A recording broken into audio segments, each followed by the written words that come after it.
Vamos con el I-220A, dice Joaquín González. Buenas tardes, tengo I-220A, no apliqué al asilo político, ya tengo el año. ¿Qué pasaría para aplicar al ajuste cubano? Gracias. Bueno, Joaquín, si no aplicaste al asilo fue un error garrafal, porque ya no calificas para asilo ahora. ¿Y qué ocurre? Que si no estás en el sistema de corte, no apareces en el sistema de corte, puedes tratar de aplicar a través de UCIS. Hasta ahora he tenido cierta suerte que la mayoría de los casos que he mandado a UCIS de 220A, segunda casilla, que no aparecen en el sistema de corte, me lo han aprobado por correo. Varios otros casos también me piden más información sobre la entrada a los Estados Unidos y creo que tengo uno en apelación ahora que me lo negaron porque dicen que la 220A no es una entrada legal. Pero Joaquín, si llevas más de un año y un día y no aparece en el sistema de corte, aplica para tu residencia con UCI, a ver lo que ocurre. Mira, el caso que tengo a la una hoy es una cubana que entró con 220A con un juez que acepta la residencia con la 220A. Así que veremos lo que ocurre hoy a la una. Ahora, Willy, en el caso de esta persona que nos escribía, Joaquín, si él aplicara para su residencia permanente, no tiene caso de corte, supongamos que USCIS no se la otorgue, no se la dé, ¿qué pasaría en ese caso? Está en el aire. Porque ¿qué ocurre? Mira, la razón que yo hago los asilos es número uno, porque desde el año antes pasado, los asilos, cuando tú los mandas a los 180 días, pides tu permiso de trabajo, te dan el permiso de trabajo por 2 años y te lo siguen renovando hasta que el permiso de trabajo, hasta que el asilo se resuelva de alguna forma. Pero cuando tú aplicas para la residencia, es posible que el permiso de trabajo te llegue, pero una vez que te nieguen esa residencia, para obtener permiso de trabajo nuevamente vas a tener que volver a aplicar de cero.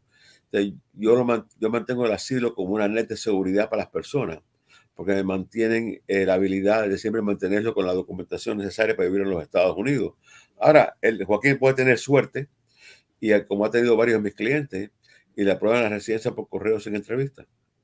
¿Y qué sucede? A mí lo que más me preocupa, Willy, en estos casos es si tú tienes un I-220A, no tienes fecha de corte, pero no te aprueban la residencia, literalmente te quedas en el aire, te quedas en un limbo. ¿Qué Correcto. situación tienes? Como no aplicaste para asilo, ya no calificas para asilo, porque tú tienes que aplicar para asilo durante tu primer año en los Estados Unidos. Y si no lo haces y no tienes una buena razón por no haberlo hecho, creo que vas a tener problemas en el futuro. Mira el caso de Yurelki. Buenos días, Willy. Entré con un I-220A, solicité asilo con USCIS por no tener fecha de corte.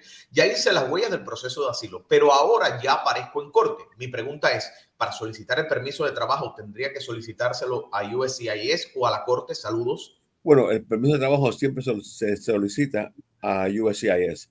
Asegúrate que en la corte tienen una copia de tu asilo y 180 días después que tú presentaste el asilo a UCI, que tienes el recibo, puedes solicitar el permiso de trabajo. Felicidades por hacerlo todo correcto.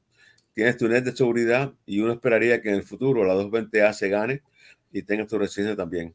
Mira, aquí pregunta Oridalis Hernández. Buenas, soy I-220A, segunda casilla, tengo corte en el sistema y apliqué para asilo a la corte. ¿Qué puedo esperar de esa corte? ¿Qué me puede suceder? Gracias. Bueno, una muy buena pregunta. Mira, primero te felicito por una vez más, lo has hecho correcto. Aplicaste para tu asilo en la corte, 180 días, sin demorar el proceso de corte, puedes solicitar tu permiso de trabajo, te lo van a dar por 2 años. Depende de quién sea el juez que tú tengas. El juez que tengo yo hoy a la una acepta la 220A como residencia. Chances son que me va a pedir que yo retire el asilo temporalmente, me va a aprobar la residencia, el gobierno va a reservar una apelación de ese caso y veremos cómo se desenvuelve en el futuro. Así que mucho depende de tu juez. Al año del día, yo también sometería tu residencia a la corte con el memorándum de ley que respalda tu aplicación para la residencia. Mira, Daniel, tengo un juez en Texas, en San Antonio, que está aceptando la 220A, no solamente como residencia, pero como parol. Wow. Y le dio al gobierno 30 días para explicar por qué no debería de cerrar su caso, terminar el procedimiento, ya que el gobierno está equivocado cuando en la notificación de corte, la NTA, pusieron que la persona había entrado ilegal. Yo dije que no, que había entrado con la 220A y que era, como no era una fianza, era un parol. El juez aceptó ese argumento y le dio 30 días al gobierno para que respondieran. Y si la respuesta del gobierno no es fuerte, él va a terminar el procedimiento de la corte para mi cliente, que entonces con la orden del juez diciendo que es un parol, intento solicitar su residencia con UCIS. Willy, es muy interesante. Sigue siendo una pelea. Por eso que para mí es muy importante que las personas que tienen 220A y que están peleando casos en cualquier corte, en cualquier jurisdicción, es muy importante que contraten un abogado. No confíen en que al año del día van a aplicar para su residencia con UCI fácilmente. No confíen que un notario lo puede representar. Busquen un abogado que tenga el conocimiento correcto de hacer la aplicación. Mira, ahora tengo una tragedia con un pobre, una pareja cubana que calificaban para la residencia porque eran 220A a extranjeros llegando a los Estados Unidos en la primera casilla, que calificaban para la residencia. La persona que lo representó dice ser un abogado de verdad, pero en realidad la oficina donde él trabaja tiene más seguros y más cosas que abogados. ¿Y qué ocurre? Lo forzó, él llevó a la familia a un juicio, perdieron el juicio de asilo, tienen una orden de deportación. Y ahora UCI se está negando la residencia porque tienen orden de deportación y no han acabado en la corte todavía porque tiene una apelación pendiente. En realidad, lo que debió haber ocurrido con las jueces que tenían, la jueza hubiera pospuesto el caso para aplicar para la residencia. Hay que tener cuidado cuando uno va a la corte y cómo es representado.